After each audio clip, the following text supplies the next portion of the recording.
jopiny. I agree. Shida ni kanye. I agree with you. I totally agree. Gine teva ankuro asebede Guinea for some times. From transition to transition asenene. Let me ask you. Guinea will go back to the voters. Koro yuag ne jogo ombulu. Nikech onge kaka inyalo expect ni yiero MCA ma ok understand the figures to dwa kalo budget mar 12 billion to kikone ndika ne 12 billion kalame go tas to ok nyal ndiko. How will you put the governor tesre? Ibiro kete tesre now.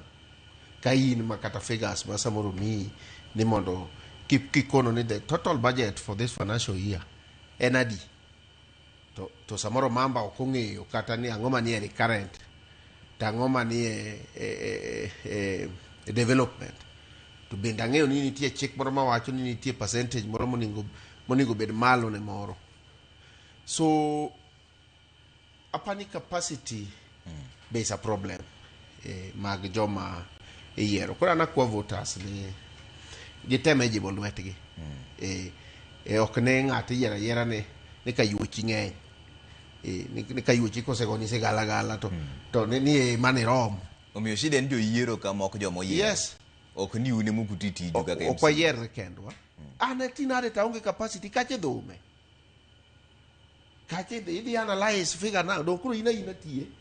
Pinyo go rabui kia a few of us kuro moko kuro tingo kisungu no gi malo gi figures kiango ichoko ni bag ni ya gigo kiwinj.